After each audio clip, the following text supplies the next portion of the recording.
Today, in the media conference with Lal Goel, which is brought to you by V4 News, Karu News, V4 Stream, Malnadu TV India, News Gaon se Samvad Sarokar News, Bharat Post News, Organ Donation India Foundation, and Gyan.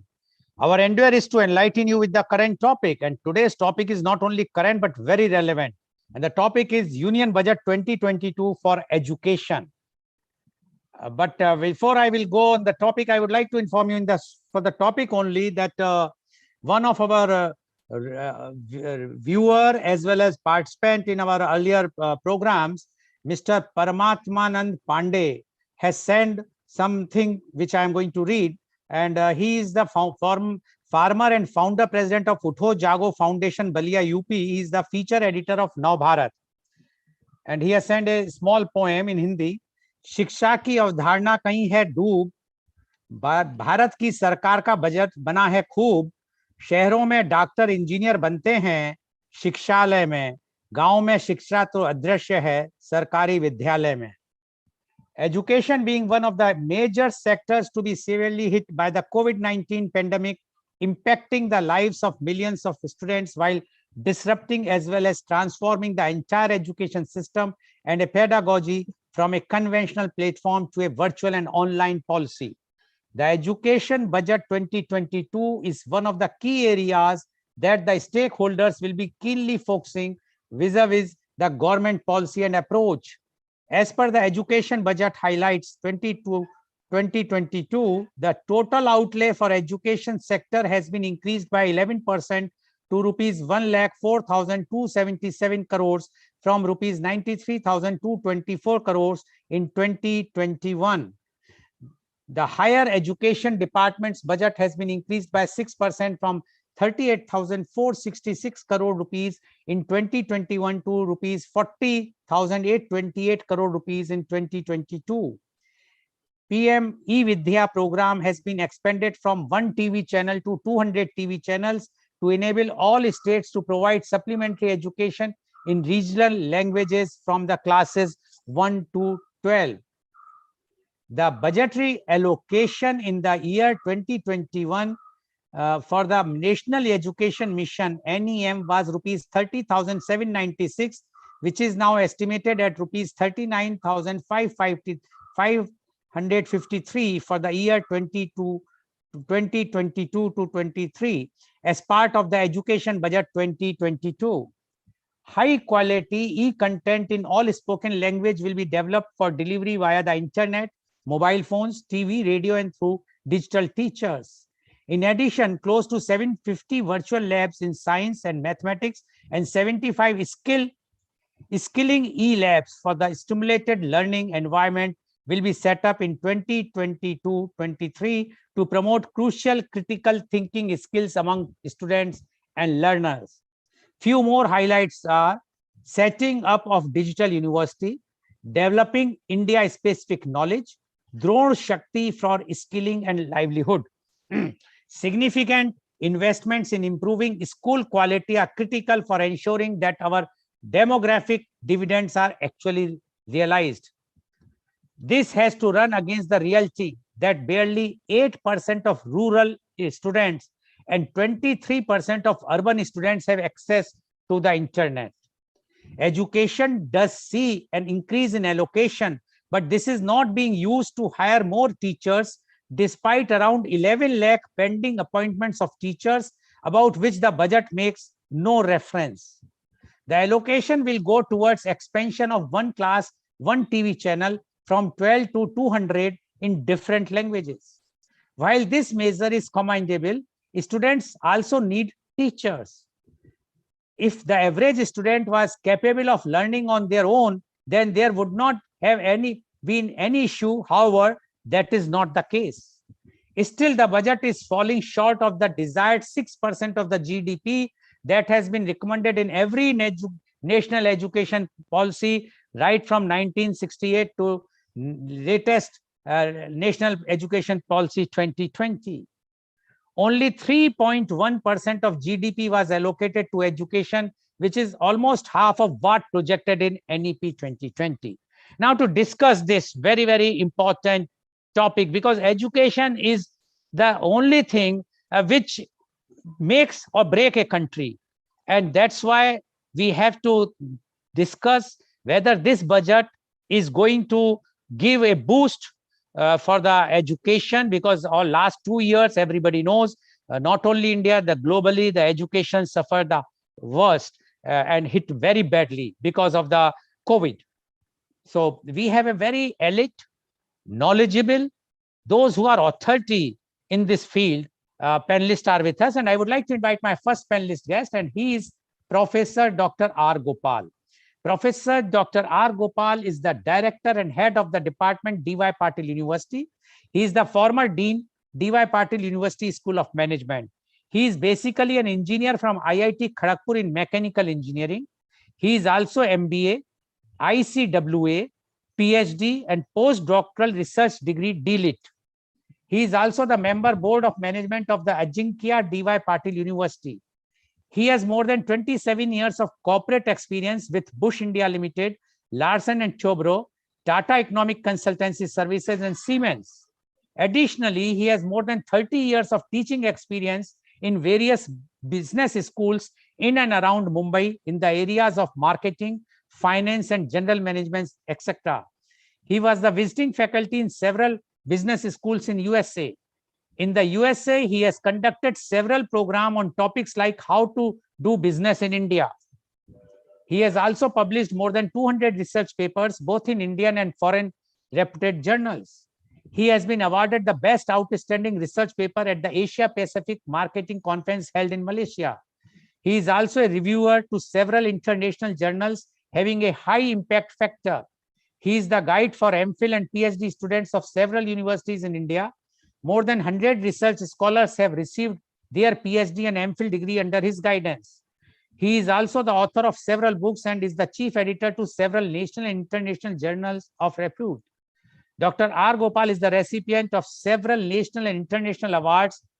Few of them, which I am going to read, are Rashtriya Vidya Saraswati Puruskar, Rashtriya Vikas Ratan Award, Glory of India Award, Rajiv Gandhi Education Excellence Award, Best Teacher Award, Best Management Teacher Award, Educationist Award, Star of Asia Award, and many, many, many more. Welcome, Professor Dr. R. Gopal on our show. Professor Dr. R. Gopal, you have heard the report which I read. The very good picture is that allocation has increased, and digital university and e-learning, etc., emphasized.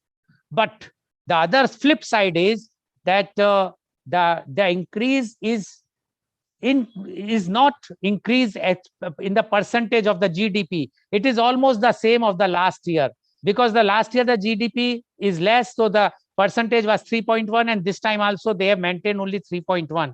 And as you know very well that the NEP says 6%. Now we would like to know, keeping in everything in mind, we would like to know your views on the Union Budget 2022 for education. Professor Dr. R. Gopal, please. Please unmute. Morning, Mr. Lal, Dr. Sanjay Saha, and CA Rajat Mangla. Today, and all the viewers who are there on YouTube, Facebook, GR News, VTube, etc., etc. Today's topic on Union Budget 2022 for education is a very interesting topic, in my opinion, especially for the education sector. It has got a large implication on the students, edupreneurs, staff, and most importantly, the directors and the principals of the colleges. But before we talk on this, I want to spend about 10 seconds on the major budget itself. The budget in the first place is a growth-oriented budget. And I would definitely like to give a ranking of 7 to 8, 7 or 8 out of 10 for this budget. For the first time, there is a heavy increase in capital expenditure of 35.4%, rising to 7.5 lakh crores. And this has got a fantastic implication on the education sector. Similarly, MSME, hospitality, etc. As Mr. Lal said, there is an increase in the budget. It still stands at 3.1% of the GDP. And several schemes in this budget have been given an increase, and several schemes like the Padma Likhna Abhiyan teachers training have been given a nil allocation or a very less allocation. But some of the things which are very interesting are the conversion of 15,000 schools into exemplar schools, for which 1,800 crore has been allotted. The teacher training and adult education has been allotted a sum of 127 crores, which is what it was last year. This is something which is very, very critical. Adult education has been given no allocation at all. National scheme for incentive for girl education has been given no incentive at all. Now, if we forget the numbers, and come to the main implications of the budget.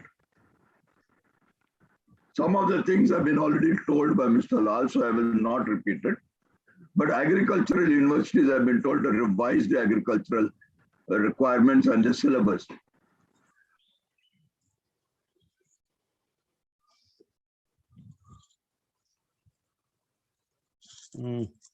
I think Dr. Gopal, we have lost the link with Professor Gopal. Yes, please go ahead. Yeah. Similarly, AI, geospatial, geonomics, pharma sectors have been given a push.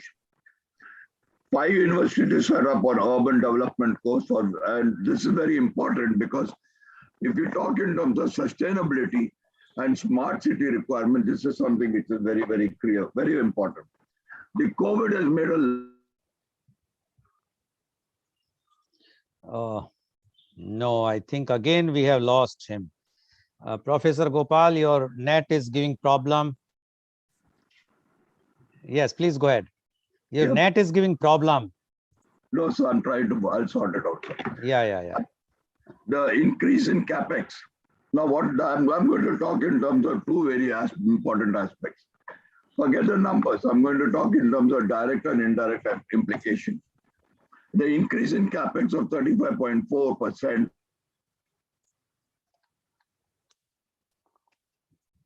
No, Professor Gopal, we can't hear you.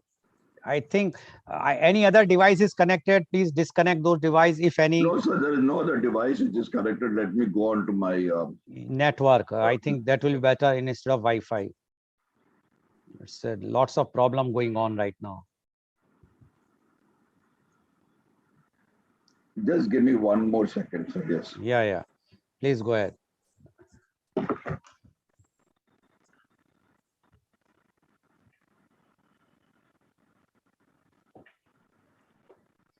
Now, this is the very big problem, online education. The network is a big issue. And if network is not good even in Navi Mumbai, then what is the condition of the rural India? Yes, please go ahead.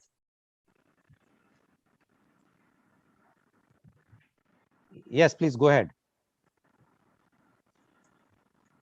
Yeah. So,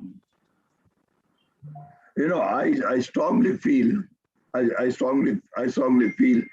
that this is something which is very important, because with the growth in the capital expenditure, there would be a need for more and more students to come in, and therefore educational institutions would get a big boost, because currently many of the educational institutions are operating at 50% capacity utilization. A little bit of digression at this point of time, because a large number of economists have been saying that we should follow a demand pull model where we give cash in hand. But I think that's very wrong, because unlike the Western world, Indians tend to put the money in the fixed deposits in the bank or buy gold. And this in turn does not yield additional consumption pattern of the consumer goods or the industrial goods. Similarly, hospital sector, which has been given a 5 lakh, would again see a big growth, because pre-COVID pandemic, this has been growing very, very rapidly. The budget has provided for creation of a digital assets and digital rupee. Now, what does that mean? It means that new programs like the AI, blockchain, etc., has to be started, because these are the backbone of the digital transformation. It sets up for open platform for national digital ecosystem. It talks of IT sector, that means triple IT and NIMAN joining together. Now this means your IT sector students will be given a big boost. 5G technology is also going to give, because she has promised 5G technology, which means again universities have to develop themselves and have to move in that particular direction. Now, moving a little bit ahead, the creation of simulation is something which she also talked about. Now, why is this important? This is very important because today, even in higher education, you're talking of management games through the simulation technique. And in medical education, for example, dead bodies which we require for learning are scarce in India at least. And therefore, people tend to use mannequins which are programmed, and you can give the medicines, etc., to see what are the effects. So this is something which is really very good. Teacher training is very big important, and if more number of teachers get online and work on that direction, we will have a huge bank of subjects exactly on the lines of SWAM. The budget also provides for the growth and development, geospatial, genomics, pharma sectors, etc. This is something which means that pharma companies, pharma students will get a big boost. But is that really possible to happen? And one thing very important, let me mention, it talks about the foreign universities coming up to GIFT City for development. This means if at all, and it will be free of any local, what shall we say, local rules and regulation. If this happens, then perhaps the brain drain can be stopped to a certain extent. But will this budget really give a push to the education sector, whether directly or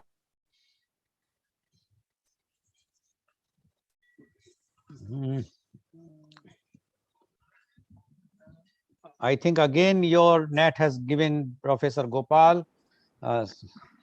Yeah, please go ahead. will stop the brain drain because of the lure of traveling?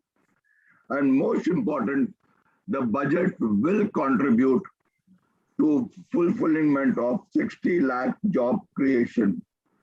If one does not use this opportunity, then this will also fall by the wayside. I think it all depends upon us as principals and directors to take advantage of the opportunities that are provided by the budget. Again, Professor Gopal, your net is giving lots of problem. Professor Gopal, I think we have lost you again. It's okay. So Professor Gopal, your net is giving lots of problem. I don't know, sir, because it says it is connected and everything is in order. I don't know what's happening, sir. Okay, no issues. Okay. So, yes. So you have made your point, Professor Gopal? Yes, sir. Just want to bring 3 or 4 major issues which I feel 30 seconds more. Yeah, please. Question is, will the institute or schools utilize the opportunities available in this budget? Number 1. Number 2, the provision of foreign universities in GIFT, will it stop the brain drain? Because there is a big gap between implementation and planning which takes place. Number 2. And number 3, will it really contribute to the 60 lakh job creation? Because if it does, then it will be good, and for which we as educationists have to take the lead. There is a lot of opportunity which is available, and we should be able to take the lead on this. Thank you, sir. Thank you very much. Thank you very much, Professor Gopal, for giving your insight about this budget. And according to Professor Gopal, the budget is very good, dynamic, but he is also having reservations about the implementation. If the implementation is as per the budget projections, then it is good. Otherwise, if it is not implemented, then the budget whatsoever has been projected will go haywire. Thank you very much, Professor Gopal, for giving your views. Now I would like to invite my second panelist. He is Professor R.K. Arya. Professor R.K. Arya is the Professor of International Economics at Manav Rachna International Institute of Research and Studies, Faridabad. He is Triple P, postgraduate in Statistics, econometrics, finance, double PhD in finance and economics from Delhi University. He worked in applied economics and social welfare, Government of India. He contributed hundreds of articles in leading economic newspapers. He is guiding PhD scholars on various applied topics. He possesses thorough knowledge of social welfare, development, public policies, education, and employment. He attended many conferences, workshops, and presented papers. Presently, students, he has good understanding of international economics. He is having practical experience in education planning in Planning Commission. Welcome, Professor R.K. Arya on our show. Professor R.K. Arya, you have heard what Professor Dr. R. Gopal has spoken. Now, we would like to know your views on the budget, Union Budget 2020 for education. Professor R.K. Arya, please. Please unmute.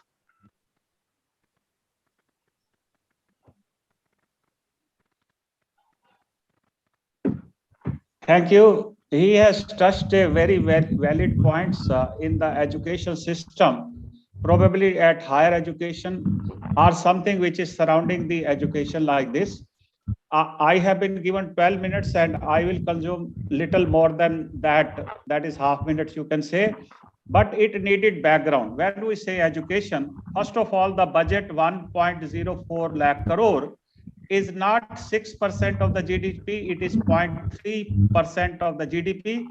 Sorry, Professor, is it 0.03 or 3.01%? 0.3%. It's 3%. Is it is 3% of the GDP? The economy by the end of 22-23, it is expected to be 330 lakh crore. So it is 1 lakh crore. So 3 lakh crore will make only 1%, and then only it will be 330 lakh crore. So it is 0.3%. When we say 6% of the GDP, rest of that is expected to come from the states because education is a state subject. That central government is contributing for the higher education of its own, like IITs and IIMs, Indian Veterinary Research Institute, and some of the law university in 50-50 ratios. And then you can say 1 or 2 Indian Agricultural Research Institute, that's all. And then it is running Navodaya schools and central schools. That is that the central government has been directly spending on the education. Regarding the state education, the colleges, schools, and all that, these are to be maintained by the state only. And the states are getting the horizontal devolution from the Finance Commission, that if you are doing good development work, then you will be given, that is what you deserve for it. Like the Bimaru states, Bihar, Madhya Pradesh, Rajasthan, Uttar Pradesh, now Chhattisgarh also, and to some extent Odisha, they are not doing adequately on the development front. So they are lacking the grant also, because the money has to be spent on what is your appetite for that. So you are not doing that, so you are not getting it also. At any point in time since 1968 Kothari Commission report that 6% of the GDP has to be spent on education, it could go up to only 3.71%, the maximum. Otherwise, it hovers around 3.4 to 3.56%. That's all. 6% has not been done, and roughly it is already considered as by the states. It is one of the social components, social expenditure, and they are expected to spend 25%. In case it is to be made as 6%, it is only 10%. That the 10% of the social expenditure is spent on the education. In the earlier years before liberalization, they could have done more, but they could not do. The reason being that the government was doing deficit financing. Deficit financing was being done to meet the revenue exigencies wherever there was a shortfall. Now it cannot be done because the social expenditure includes all Kisan Nidhi, that is free electricity, and the electrification done by the central government, and then the dues of the distribution companies, because the states are not covering the full bills, that is the dues are still there with the distribution companies, and that is the loan waiver. All these things are included in the social expenditure. So the priority of the education has been completely lost. So far as the standard of education is concerned, quality and quantity, I will talk about. There are 11 lakh schools in the country, and the average enrollment ratios in the public school, government schools, is hardly 52 to 53, and the average teacher is hardly 1 or 2. Some of the schools of public schools, because these are being now largely run by the marginalized section of the society, that only the marginalized section of the society will go to the government school, other will go to the private school. The floodgate was opened after 1990. Land has been allotted to the private school. Earlier, there was no land allocation for the private school, private hospitals like this. Now, so many of the private schools have been opened. And when your income grows, wherever the per capita income is significantly higher, the people try to take care, send their children in the private schools. But during COVID, many private schools have been closed because of the low cost of education. So the students are seeking admission there in the public school. Roughly around 3 crore students have shifted from private schools to public schools. So the quality of the education is still a concern for the nation, because unless we have got that is the strong quality education in India, we cannot have strong economic development. So where we are lacking is not at higher education level, because higher education level, the fees in the IITs and IIM have been increased from 10 lakhs to 20 lakhs there in IIM, and in IIT it is 10 lakhs. So there, the parents themselves are taking care of the higher education by taking loan from the bank up to 10 lakhs of rupees, something which is possible by the middle class and well-off people, because after mortgaging their property, they can take the loan from the banks. So higher education should not be talked about. The lower education is very important. In 2001, RTE was started, right, to education, and then the government has allocated Samagra Shiksha Abhiyan was launched, and there the government has allocated roughly 33,000 crores.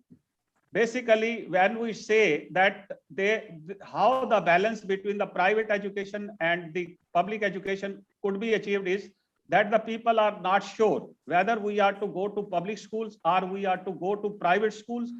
People, those who have got the stable income, they are stable in their perception that they will send their children to the private school. But in the public schools, there are certain compulsions for the parents that when their livelihood conditions are not so good, they simply send their children there so that the midday meal and the uniform and other things will be available free of cost. So when we think of the free of cost education, the allocation matters more. The allocation is inadequate. As I have told, it is half of the suggested by the Kothari Commission. And then during National Education Policy, during Rajiv Gandhi time, and now again, it has been reiterated by the new education policy of 2020 that 6% of the GDP has to be increased. So far as the infrastructure in the school education is concerned, it's perfectly all right. Number of schools have been set up, but that is the educational aids are not available adequately in the schools. So therefore, the foundational literacy in India is very, very weak. And what is happening is that it starts from the foundation starts from Anganwadi. And in Anganwadi, the child is expected to stay for 3 to 6 years, where the learning and the development will be integrated. And this is the reason that the government has launched the integrated child development scheme, that the health and education will be taken care of. So the problem starts at the Anganwadi itself. The staff is inadequate there. Their salary is inadequate. And then comes, that is the laboratories and the adequate equipments in the schools. In most of the school, roughly around 90% of the public schools, these equipments are not available because it requires expenditure and the government cannot do it. And when you say that 11 lakh vacancies are there, because the fiscal condition of the schools, of the government, respective government is not so good. So they are always reluctant to appoint the teachers because the salary will be a full commitment. That is full support will have to be provided by the states. Central government does not cover the salary expenditure of the schools in the states. It gives for infrastructure, that is setting up of the schools. and for the educational aids. In the rural areas, the protection of the computer labs and all that is not possible because these are the open door schools. So therefore, the toilets in the for the girls are not safe there in the public schools, and something and the teachers and the parents do not take it full confidence that their child should go to a school where she is not fully protected. So therefore, the girls' education is lacking. Literacy rate for the girls is lagging by almost 20% of the average all India this thing. Then there is a problem with the STs because they are sparsely scattered and there is no cohesiveness. So their schools are in not a very good condition. And where there are jhugis, jhopdis, so the scheduled caste living there. So school education is also not very good there. So quality and quantity, when we say that it is lacking, then for the last several years, the government has set up the Ministry of Skill Development and all that. The alignment of the school education with full knowledge and all that, and then going for the skill, it is important. It is not taking place as such because the students are taking the liberty because their parents are sufficiently financially good. So they think that they will go to the general education. The mess has been created by the private education. The reason, in fact, is that the private schools private colleges, technical college are evading the accreditation, and there is something lacking there in the private universities. So therefore, the children are taking the liberty, even if their performance in the 12th standard is not so good, they will simply enter in the private universities where they will come up with the BTech and all that. So their employability is not that very good. Professional education, their employability is not very good. It has been cited in various reports also. So the school education, in fact, is not uniform. It is all, non-uniform, and it is scattered, and it is unbelievable. So how the schools are conducting, all the private schools are not equally graded. And then the quality of teaching education, that is the B.Ed and M.Ed, when we see, they consider it is a free kind of thing that we need not to attend the college and we will get the B.Ed degree, and then they become the teachers. So teaching quality is also not adequate. Then there is no rapport between the student and the teacher also, because the enrollment ratio is low. In the private schools, that is National Council for Teacher Education, it is compulsory that the nursery trained teachers are to be there, and then the JBT, junior basic trained, are to be there up to 5th standard, and up to the 10th there should be B.Ed, Bachelor of Education. It is not being complied by the private school. They are keeping it off roll. The teachers come there. The MTech and BTech pass out are teaching in the school physics, chemistry, and mathematics, and this is how IIT has been taking up the student. The standard of IIT has gone down drastically when it is compared with 75, 80s, or 85 even. Since 1995, when the JEE has been started, the standard of education of the IIT has gone down considerably. This is the reason that the good students are going abroad to study the education. Regarding this budget, that the digital input will be there by the government of India, it is far from realistic. It will never happen because e-Vidya, you need to TV. That is, the program will be run through the TV. The hamlets do not have the TV. They do not have the internet also. They do not have the smartphone also. This is the reason that the digital divide is roughly around 60%. 40% of the students could take education, and 60% this two years COVID have gone waste there. In that case, so learning has been stopped. So learning outcome is necessary to be updated, and it is possible when the government is perfectly focused on the teachers and student rapport, and the government should see whether it is endeavoring to provide the quality education in the public schools. If it is not, then the students will be withdrawn from there and they will be sent to the private school. And in the private school, the affiliation with the CBSE is the most easy thing. That as if you can buy the carrot from the market, affiliation with the CBSE, because there is a racket there. You pay the money to the CBSE official because it is an autonomous body. There is no control of the government over there. So education system is in a mess. Regarding the agriculture universities, it is run by the states, and the states have got the full responsibility there. In 1966, Green Revolution, these were the agriculture university in the Punjab Agriculture University, Ludhiana, and Haryana Agriculture University that is there, and GB Pant Agriculture University in Uttar Pradesh. They contributed towards Green Revolution and modified, that is genetically modified seed, and all that were ventured by them, and they have come up a wonderful result. Green Revolution started, that the production of cereal has gone up drastically. But so far as the agriculture universities, they are simply the salary takers, that the professors go there, they teach the courses for agronomy and agriculture and come back, and there is no aptitude of R&D. It will never happen. Even Indian Agriculture Research Institute is also lacking. It is controlled by the central government. So with all this, the quality and quantity both matter. The budget is insignificant in the sense that if the 6% of the GDP will be there, definitely it will. Right now it is 3.5%. So 2.5%, if you will add, definitely 6% will make 18 lakh crores. That is out of 300 lakh crores of your GDP. If 6% is added there, so 18 lakh crore will be sufficient. At present, the education is treated as a residual expenditure. The government does all the expenditure, even in the states also. And when the residual is left, they allocate it. So therefore, they are lacking in providing the, the vacancies are still not filled. 11 lakh vacancies are there. And in 60,000 vacancies for teachers are there in the UP. So this is the reason that the UP is still a Bimaru state. And in the multi-dimensional poverty, UP is also lacking too much. The poverty ratio is very high there in Uttar Pradesh, Bihar, and Madhya Pradesh and Rajasthan. The reason is same, because you are not taking care of the children when they are at the growing stage from 3 to 6 years. If the child at the infancy stage dies, so this is called infant mortality rate, and it was 124 per thousand in 1981, but it has fallen down to 24. The reason is the infancy is a difficult process to survive, because the nutrition level of the mother and the nutrition level of the child is also not adequate. As such, when the child reaches up to 6-3, then he will have to stay in the Anganwadi. Then you will have to contribute significantly there in ICDS, integrated child development schemes.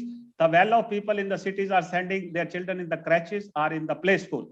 So this is how the education system in India is in a complete mess. There is no satisfaction at all. I have been tracking this education for the last 36 years. When I was working with Dr. Manmohan Singh in Planning Commission in 1985, and then Dr. Mamontek Singh Ahluwalia, and all that educational planning I have seen very closely.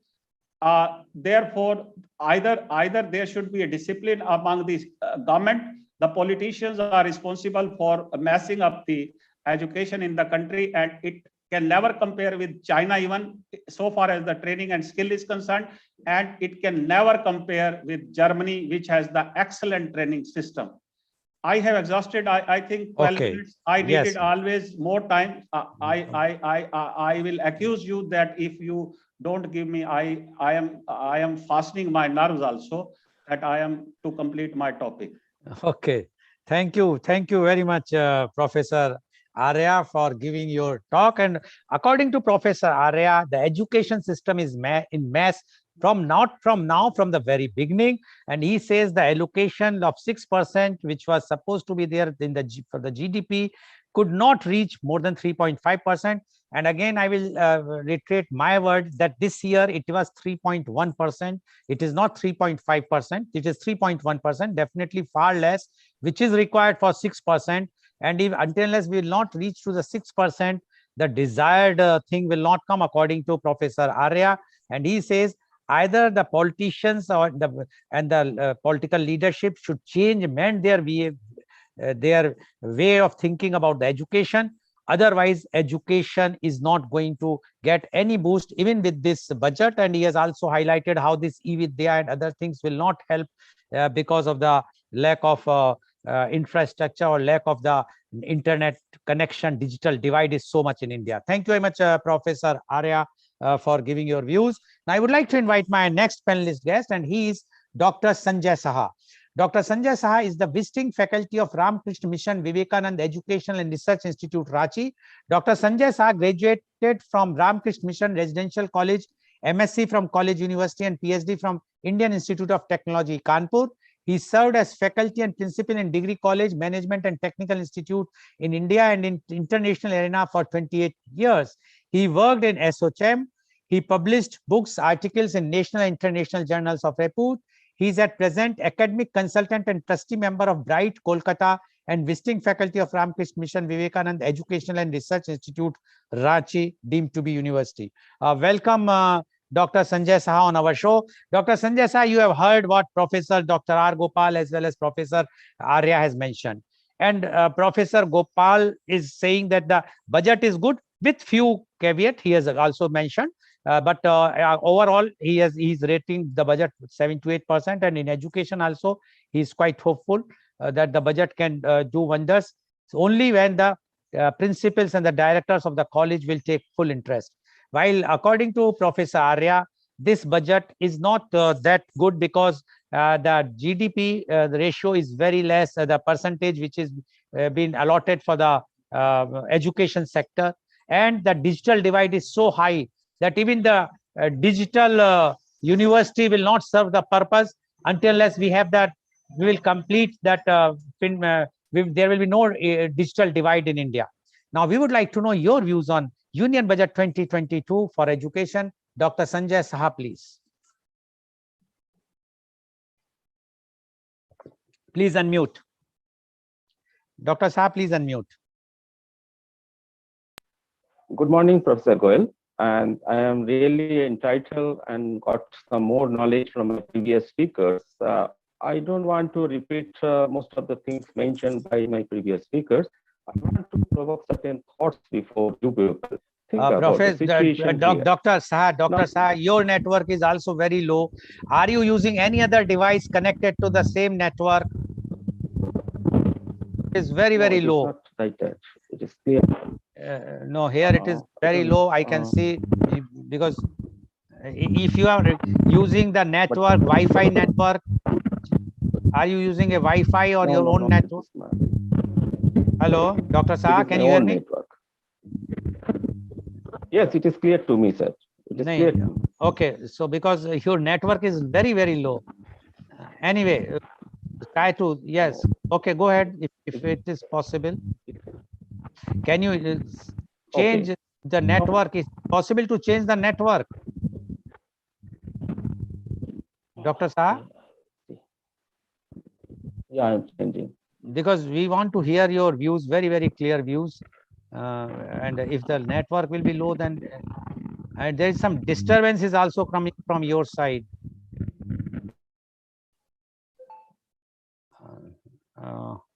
Dr. Saha, okay, you take time, you just get your things ready. Meanwhile, I will move to the next panelist guest, Dr. Saha. You till that. Hello, yes, Dr. Saha, are you there? Yeah, I'm there. But we can't see your face. See, your network is very low. Change the network or change the location where you are sitting.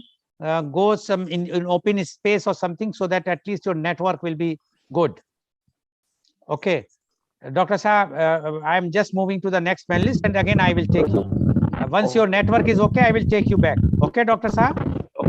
Okay. Yeah, please. I will move to the next. One moment, please. I will just put Dr. Saab. Yeah. So I would like to invite my next panelist. Yes, sorry, viewers, this is the problem in our country, that the network is giving lots of problem. And when we are talking about the education, as Professor Arya has also mentioned about the education, the digital divide, we can see even today, digital divide is happening. If some Professor Gopal from Navi Mumbai and Dr. Saal, so much problem is there. Yes, Dr. Saha, I can see you now. Okay, thank you, sir. Now, I would like to highlight certain points here. Number one, a new concept has come: digitalization, online education, and a new normal situation has emerged after this third wave. Rather, still it is going on. And we are also talking about a social virtualization, because now students are facing a crucial problem regarding their mental stability because of the uncertainty in the future. Now, we have gone through industrial revolution, we have gone through agricultural revolution. I think the time has come for educational revolution because all reminded us the Gurukul system which used to have, and it seems to have because of this online education from our home, that Gurukul system is again coming back to us in our life.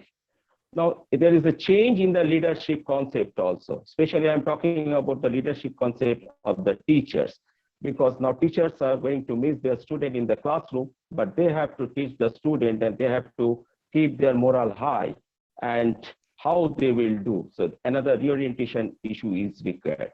We are also facing about GDP allocation, as people have already mentioned. We are having huge number of school dropouts. Now, previously, we have a scheme like the midday meal. When for this midday meal, students used to come. Now, what happened to the midday meal? Then again, we are not having any conclusion from the budget itself about the fees, student fees I am talking about, as well as the EMI on education loan. We are not also having any clue about the research foundation, the approval from the government. Fellowship and scholarship amount, that is also kept aside. Now, when we are talking about the value system, we are talking about India is very rich in terms of ethics, value, all these things. But if we are going to have online education by staying at home, do you consider that value, ethics, and all those social aspects will be taught to our students the way it was there? Then can the digital teacher replace the classroom teacher? It is a big question. If not, then how the classroom teacher will be retained and how they will be reoriented. So these are the questions which are keeping in our mind, and we don't know how to resolve it. We are talking about digitalization of the system, but what about the digital infrastructure to be available for the teachers and students there itself? We are talking about in the budget, 5 centers of excellence will be created for your urban planning. And also ICT has been asked to lead to take care of the other institute in this line also. But nobody is talking about that itself, about the rural planning. That means India will be concentrating on urban planning as far as education is concerned, nothing to be on rural itself. So this rural aspect has been neglected as far as education budget is concerned. We are also talking about foreign university. They have already talked about that one foreign university is coming in Gujarat, and they will be teaching financial management, fintech, mathematics, etc., and nothing more. So that means we can expect that maybe in the near future, more foreign university will come. But why not they are giving a strict instruction in the budget itself? They could have done it, that all institute, whether it is technology, management, all those institutes should sign MOU with the foreign university, yes, who are leaders in this area, so that our students can also get a flavor as far as the foreign education, because our students have to compete in the global market, because e-learning is not going to be confined only in this country itself. Now, on the other hand, the Dextrack e-portal, which is given an emphasis for increasing the citizen skill and upskill, but how it will be done, that is not clear to all of us. Now, when we are talking about the digital teacher, who will create this digital teacher?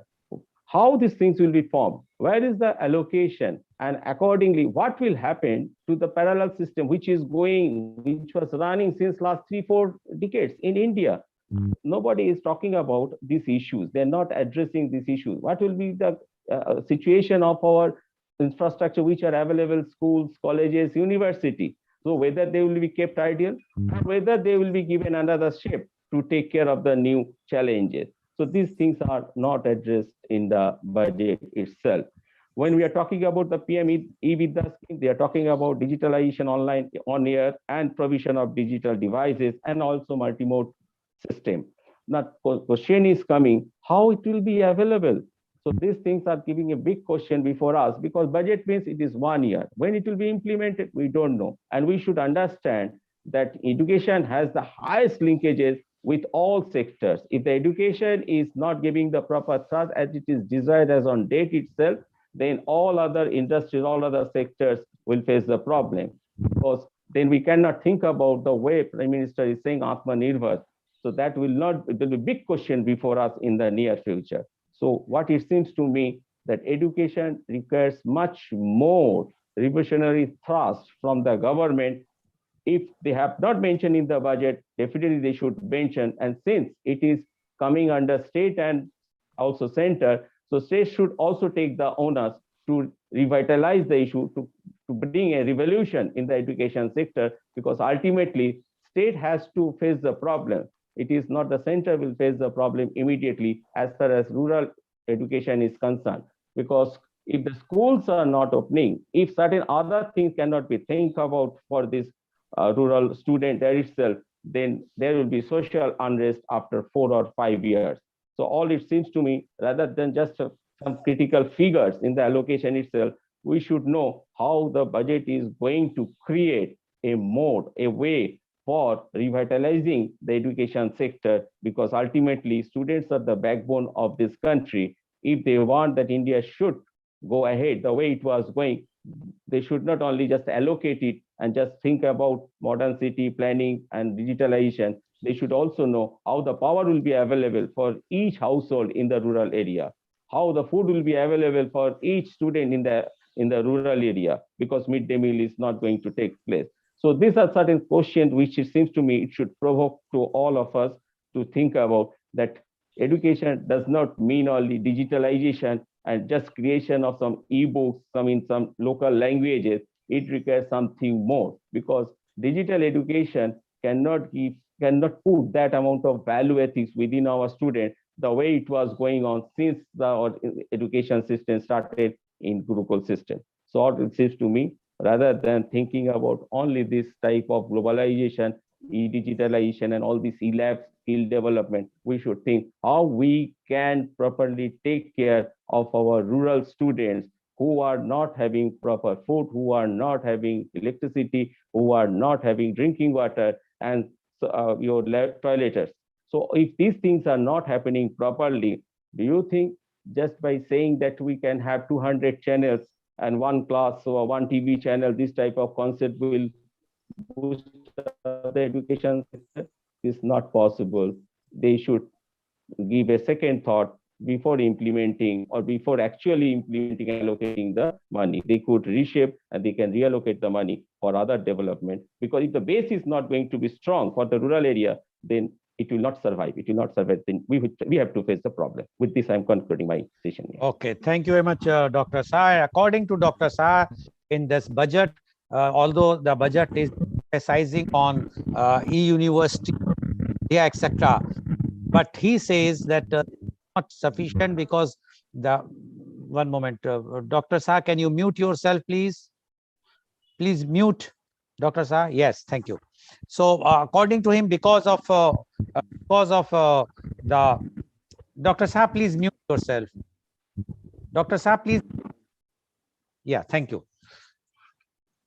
So according to him, because the rural area, which earlier they were being given the midday meals, so the main attraction for the children, students were to about the midday meal. But because of the digitization, digital university or e-Vidya, this midday meal scheme will be not there. So when the food will not be there at home, how the student power supply is a big issue, internet connectivity is a big issue, the food and the finance. So according to Dr. Saha, this budget is not going to be implementable. Whatsoever figures they are giving, they are just the figures, because it cannot work in India. And according to him, e-education or the digital education cannot replace the education which we are having earlier, because of lots of reasons. And what is going to happen to the teachers, who is going to train these teachers to train the to start this e-Vidya? There is no such type of provisions in the budget. So according to him, he's according to Dr. Saad, this budget is not giving any boost for the education sector at all. Thank you very much, Dr. Sanjay Shah, for giving your views. Now I would like to invite my last but not the least panelist with us, and he is CA Rajat Mangla. CA Rajat Mangla is a partner in Shyam Sundar Mangla and Company LLP, chartered accountants, having its head office at Faridabad and branches in Delhi and Gurgaon. In less than 8 years career, CA Rajat has become recognized for his contribution and expertise as a knowledgeable professional advisor and consultant in the field of financial consultancy and tax advisory. He has been involved in the statutory audit and internal audit of major corporate clients in industries such as textiles, engineering, publishing, paper, travel, software, power, healthcare, media, and banks. He also has experience in corporate laws, GST, due diligence, valuation, and Ind AS and IFRS advisory matters. He has been serving the entrepreneurs in varied areas by educating them through trainings and seminars. He has also represented trade and industry at various levels of government to highlight issues pertaining to GST. He has pursued his professional goals in an active manner while simultaneously working on social platform as well. His operational experience and contacts span the spectrum of big corporates, seed stage ventures, and NGOs. Welcome, CA Rajat Mangla on our show.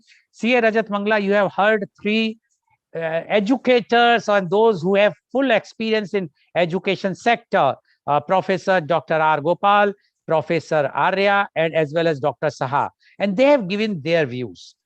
We would like to know your views, being a CA and budding CA, a entrepreneur, a new CA, I must say, new generation CA. You are also watching and you are also analyzing the budget and especially the education sector. We would like to know your views on Union Budget 2022 for education. CA Rajat Mangla, please.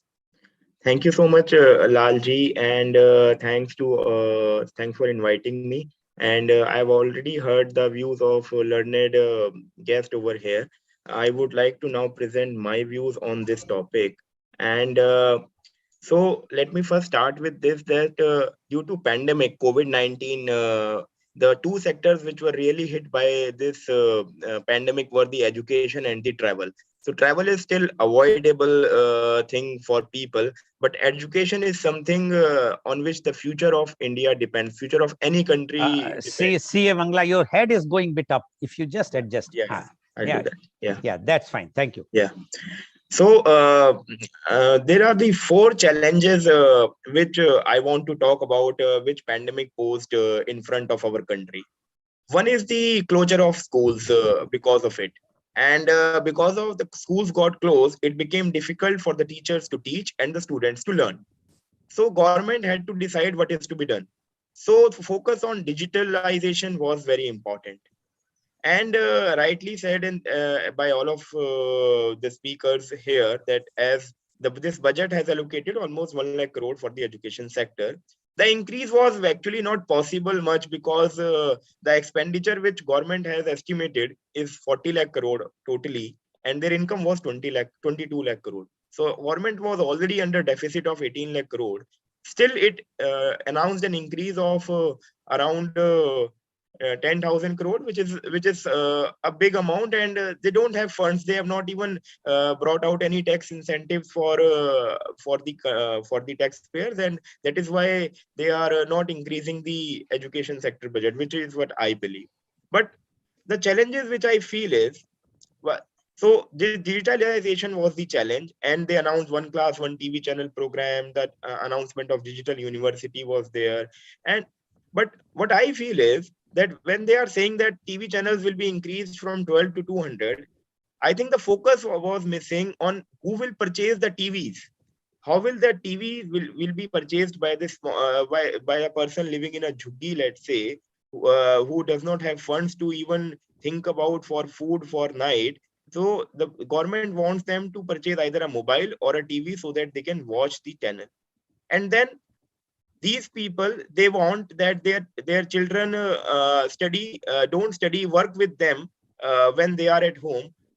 How will we how will these parents will be forced to get their children to watch the TVs, and then they will go on to work in their fields, etc.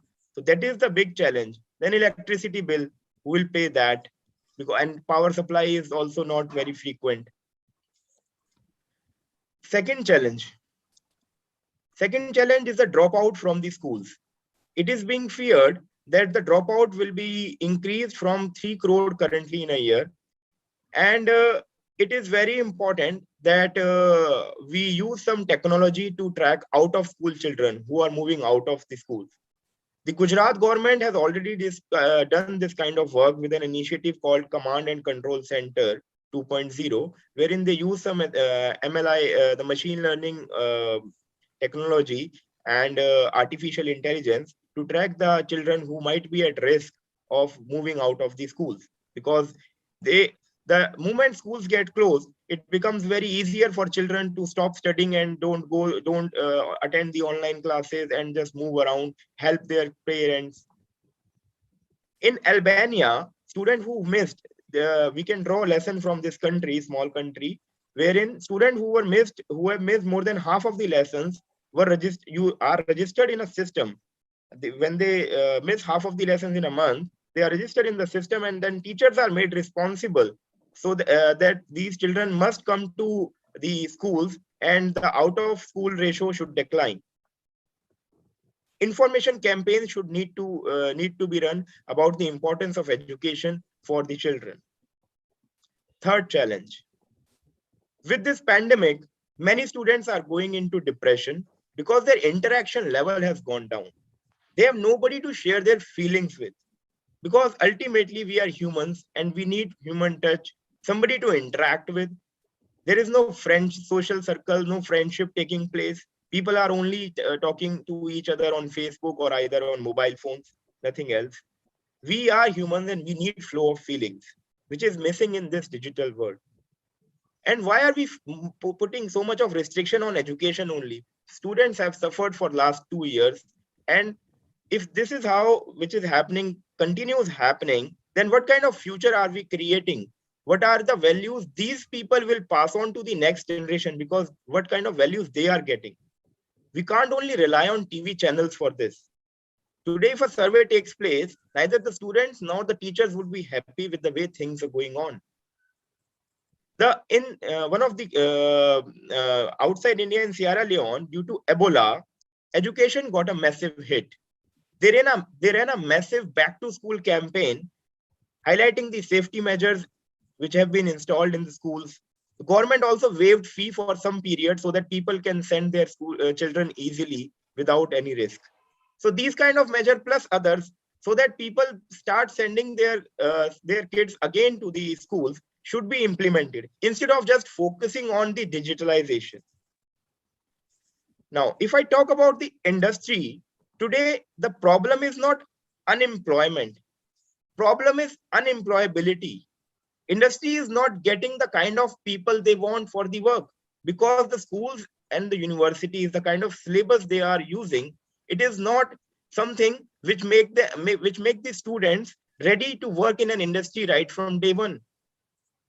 So we need to focus on experiential learning more, especially in the government schools and those schools wherein the marginalized sector goes in, marginalized sections of the society goes. The focus is not on that. Infrastructure is very poor. Probably we can think about public-private partnership to take advantage of the infrastructure, financing needs, and also building the teacher capacity. We have also lost the we have also seen the fitness level going down of the students because of lack of physical activity, which is there when a person goes to school, plays around in the playground, develop the some very good habits. All these things are going away from the students, and now is the right time, the age where they are in. If they are able to develop good habits at this time, they can carry this with them over long years. So I think these are some points which I wanted to focus upon, and which were got missed in the budget, I believe. And only focus was digitization, which is definitely important. But I think focus should be more also on how to bring the students back to school and focus on infrastructure and some other things which I highlighted. Thank you so much, Goel. Thank you very much, CA Rajat Mangla. And CA Rajat Mangla has raised a very, very important point. And he says the focus in the budget is on the or the digital education. But the problem is coming, who is going to buy the television or the mobile phone or the laptop in a jhuggi jhopdi or a marginalized section of the society. And he also raised that the schools, the problem is how to bring the students back to the school. 3 crores are already dropping out every year. And he has given some examples of the other countries, which is very important. I can add here one thing that I have seen in the US and UK. They have not stopped their education for a day. They have continued the education. When the pandemic was on peak, it was e-education. And in USA, they have provided the tabs or the iPads, smaller version, to the students. Even from the primary school, they have provided, and they have asked the students to go through it and do the things. And as soon as they found that they have to open up, first they open up the schools, where they have given a very strict instructions to the school to check all the RT-PCR of all the teachers and the students, and all the students who are eligible for vaccine. The vaccination is made compulsory, that you have to take the vaccine. Otherwise, but in India, we have seen that the schools were giving least priority. They are now opening in the phases where after the lots of reservation, while all other sectors were open. So that is one of the reasons that India and the students, and here what CA Mangla has mentioned about the mental health. This is also very, very important point, because the peer interaction is very important for a child to be mentally healthy. But if they are not going to school, then definitely it will impact. Thank you very much, CA Mangla, for giving your views. Now, I would like to ask the question to Professor Dr. R. Gopal. Professor Dr. R. Gopal, I know you are a person who analyzed the budget in details. And but today, if we will see, we have to see the when we are talking about education, we were very much have to consider the National Education Policy or New Educational Policy 2020. When it was announced on 30th of July 2020, it was now implemented on 29th or 30th of July 2021 by our Honorable Prime Minister, Mr. Narendra Modi. But we have seen two budgets after this NEP has come in force. And one thing is very clear: this NEP, when it came in force, pandemic was already on in 2020. And at that time, it was very clearly mentioned that a 6% of the GDP is required. And their window is given that by so much years, so many schools, new schools and new things will be. In your opinion, now my question to you was the NEP 2020 was given in haste without taking consideration of the pandemic, or the budget has failed, even last year budget and this year budget failed to consider the education as a very, very important subsector and giving more allocation to the education so that it can match to 6%. Otherwise, this NEP 2020 will never be implemented, and our education system, which was earlier, and the new education system will have a very mismatch, and the future of the students will be in dark. What you say, Professor Dr. R. Gopal?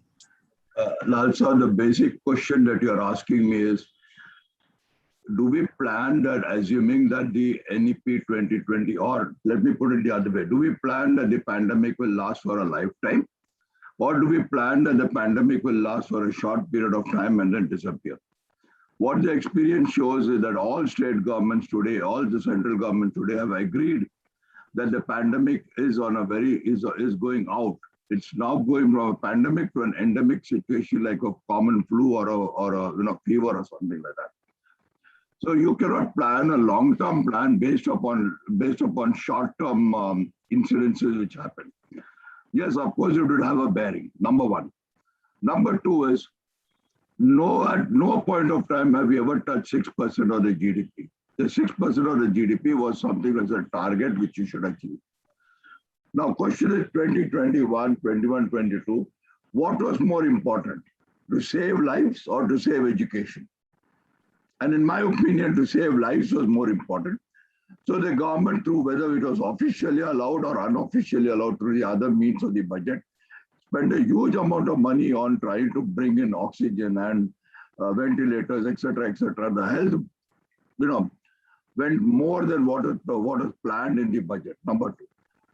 Number three, very important is the NEP 2020 is a direction which is given. It's a long-term vision. And being a long-term vision, in my opinion, it can show a path that where we have to go. And if you look at the current budget that is there, while only 3% has been given, but there is a lot of emphasis which is linked to what the NEP 2020 says. NEP 2020 also gives a lot of emphasis on digitalization, which is there. Yes, India is a country where there is a huge amount of digital divide. Now, who should solve that digital divide? It's not, nobody is answering that question. Is it a game? Is it a matter of only the central government solving it? Is it a matter of the state government solving it? We all have to work towards it. Is it not a problem with the telecommunication people? Have they done enough for it? And if they have done enough for it, do you think I would have had problems with the network, as you rightly pointed out to me? And if I'm having a problem sitting down in a city like Mumbai, of course there is going to be a problem in rural villages where 2G is given and 2G cannot be used on a smartphone. Airtel says that I will still continue with 2G. How can you work on smartphone with 2G? And therefore the government is saying what Indira Gandhi did long time back. What did she do? She created a lamp post in a central place in the village. And at that place she put a TV, so that all the people could gather out there and view things. And that's what the government is saying. Every state government will be now giving you, are they giving it already? Many, like for Tamil Nadu and other state government, you get one TV free, you get one fridge free, you get one, this is it's a land of freebies. So in that land of freebies, you will also get a smartphone and TVs and all these things where you can watch it. So I don't see anything wrong in the budget. I never say I don't see. It's a very, very positive budget which is taken. Okay, Professor Gopal. Thank you very much. You are not seeing it's negative. But one thing I would like to add, you said that where is money with the priorities for the health sector. We have sufficient money we can spend on Central Vista for having a new parliament and the new house. But no, just listen to me. Yeah, please. Yeah. No, sir. Central Vista is something which is important. Okay. It is there. It is required. Why? Because the current Lok Sabha and Rajya Sabha are all becoming very cramped. You need to have something. Professor Gopal, we are worried. A very, very small amount. Professor Gopal, we are worried for the comforts of those leaders. We are not worried about even the basic needs of our children. I think this is this is a hypocrisy. We have to think of the poor child who cannot even sit in the and I can tell you in many media conference it was expressed by the panelists that many schools are using as a cow shed in the night, and that during the day they have been used as a school. So anyway, thank you very much, Professor Gopal, for giving your views. Now my question goes to Professor Arya. Professor Arya, when we are talking about the digital university, when we are talking about the e-Vidya, it's a very good thing, no doubt about it. But why not, as Professor Gopal has rightly pointed out, when the government is giving the state governments, irrespective, I say all, wherever the elections are there, free laptops, free mobiles, whatnot. Why not make it compulsory that all the state government, all the central government should provide free devices or give the subsidy for the package? Now today, the same package I am using, same package a marginalized student is using, everyone is using the same package, has to pay the money. But this budget is not talking about this. What you say about this, Professor Arya? Please unmute. Please unmute. This idea is not bad at all. First thing is that when we have got roughly around 42 correspondence university distance education, in Maharashtra alone, there are 6 to 7, that is university, which are providing distance education.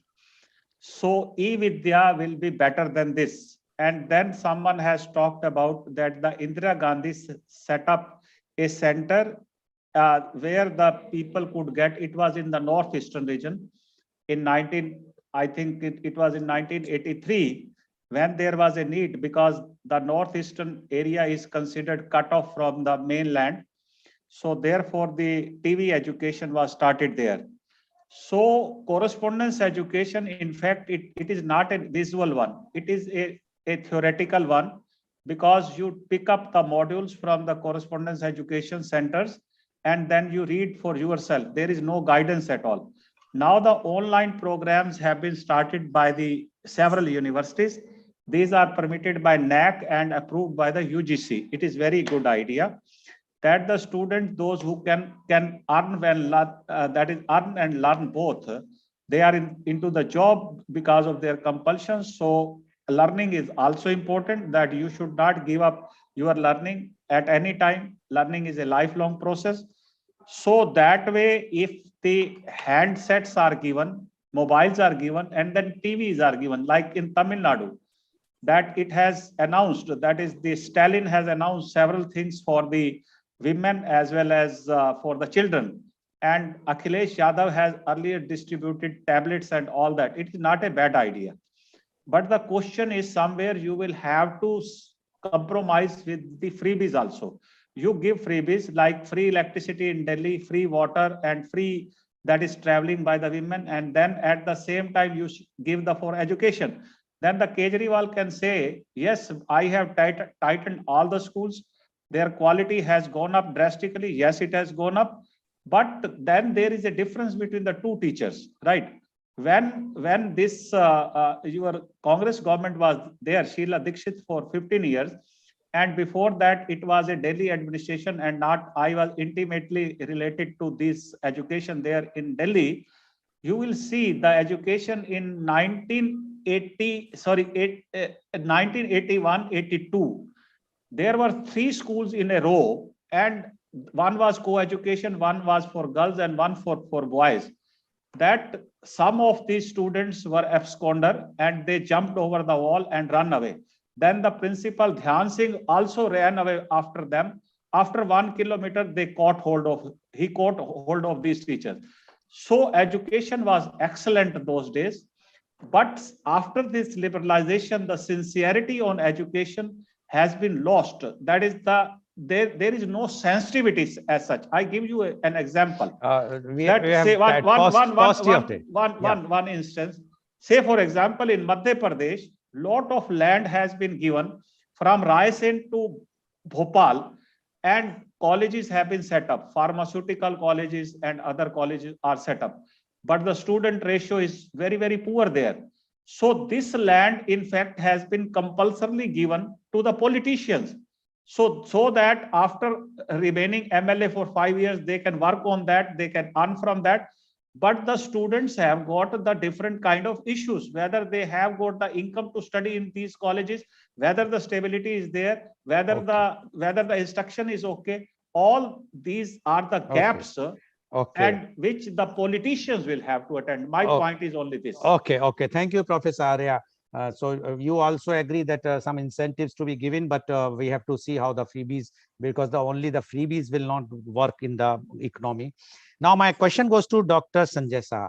Dr. Sanjay Saha, this budget we are talking about, as Professor Gopal has, and it is in NEP also, that India has to become a global education hub.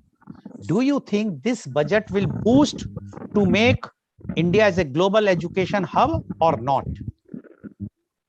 Yeah, it's a good question. So before I'm going to answer your question directly, I am just raising 2 issues before the people here but time is less. Yes, please. Yeah, please go ahead. One question is, it seems to me that COVID is still with education sector only. So we require a vaccine for education sector. But there is no data, as we can see, that how many kids are affected by COVID, how many kids died because of COVID in comparison to the other elderly people, what is the percentage? So these data are missing, but still this education is under COVID, this paradigm. So there is a need that vaccine should come. I was expecting that this budget will give. Secondly, as we are talking about a global center of excellence, yes, we have the potentiality. We have the potentiality. Only we require a little bit orientation in our lookout. It is not that only just by giving money and in terms of figures, some money here and there, that is not possible. If we want to be a global leader in terms of education, we require a holistic approach covering all sectors from remote rural areas to urban areas. And if proper implementation of the schemes can be done by the concerned authority, yes, again, we will lead the world. It's in the world itself. It is not that only our minister will be the leader. Our rural students can also become the leader in the coming year, but provided they should get the proper facility from the budget. Okay, thank you very much, Dr. Saha. Now my question goes to C.A. Rajat. C.A. Rajat Mangla, we all are talking about the finances, that money is not there.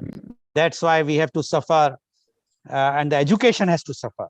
My question to you is, if it is like this, when we all know, and the politicians and everybody knows, that education is very, very important, why not government came out in this budget some education tax-free bonds, that money to be used and match the 6%, raise the funds, people, those who have sufficient money, because they have not given any exemption this time, they have not extended, but if they would have come out with a education tax-free bond only to be used for the education, 10 or 20 years of the duration, I'm sure that they would have raised the money given to the education sector, because every education sector is a worst hit, as you mentioned. It's a compulsory, it is very essential. It's not like traveling or resorts or airlines, that is not a essentiality. Do you think this would have been a good idea in the budget which finance minister missed? Sir, you are absolutely right, and this is a very innovative idea which you have put, that tax-free bonds would have been saving mechanism for the people, the investors, and as well as provided a boon for the education sector. But what I feel is that there should be transparency in disclosing how the funds are being utilized also by the government, because in income tax there is a SAS, secondary and higher education SAS, of around 3%, which is put on the income of every person. Every taxpayer is paying that. But how exactly is government disclosing that this fund is being utilized in this manner, so that we as taxpayer should also be aware that although we are paying as the government is demanding, but how is it being utilized? So although this tax-free bonds would have been a good mechanism for bringing in funds, the question of transparency and disclosing the details would have always remained. So I think the question, because this already initiative of secondary higher education SAS is there, the transparency should be brought in. Okay, thank you very much, Mr. C.A. Rajat Mangla. So viewers, we have seen today, all the expert panelists have the view that the intention of the making budget for education is there for making digital university, e-Vidya, etc. But is it implementable? Is it going to implementable? As Professor Gopal has also have reservation, although he termed the budget very good, but his question is whether it will be implementable in India in the 1 year's time. All our panelists have also raised the same thing, because until unless the civil society, until unless the private entrepreneurs will also take initiative for education sector, only the government cannot do it, and that is only possible if we create that atmosphere, that if the parent of a child feel that the priority of a child is for the education. But that is only possible when the child is getting nutrition, even getting food, forget about the nutrition, in time, getting all those basic facilities which is required, where that is electricity should be there, which is we have seen in rural area, and mainly internet connectivity. Today we have seen that two of our panelists faced internet connectivity while they are sitting in a very big cities, metro cities, not a small city, and think of the rural area. So this is where this e-Vidya, e-education or digital university will not serve the purpose. Already all our colleges, universities are imparting education online, and if we will only depend on the e-Vidya or online education, what will be the condition of the mental health of a child, we have to consider. And but keeping the reservation of the pandemic, keeping the limitation of the funds, whatsoever funds allocation has increased. Let's hope, as CA Mangla has rightly said, that transparency is required. 3% we are paying for long. Where the money is spent, they should disclose in the budget how much money they have collected from the cess, and this much money, which the education sector where they have spent, that should be disclosed, not for the luxury of our ministers and the politicians to enjoy the holidays here and there. Thank you very much, all our panelists. And today's program has been live telecasted by V4 News, Karu News, V4 Stream, Malnadu TV India, News Gaon se, Samvad Sarokar News, Bharat Post News, as well as it was shown live on Facebook and YouTube. And in our endeavor to bring to you every day new topic in the media conference with Lal Goel at 10:30 a.m. As you all know, yesterday we lost our Swar Kokila. Tomorrow we are going to have a program, Eternal Lataji. And our those who are going to say about Lataji, who have personal experiences with Lataji, my panelists are Dr. Mukesh Sharma, former Director General of Film Division of India and Additional Director General of Doordarshan, Ministry of Information and Broadcasting, Government of India. Sangeet Natak Academy awardee Pandit Sukhdev Chaturvedi, Dhrupat vocalist, Darbhanga Gharana, Mumbai. Braj Rasik JSR Madhukar, renowned devotional Sufi and Ghazal singer, Mumbai. Dr. Rajiv Anand, senior psychiatrist and marriage counselor, as well as an ardent fan of Lataji, Mumbai. Mr. Ashish Kaul, leading TV and film actor, Mumbai.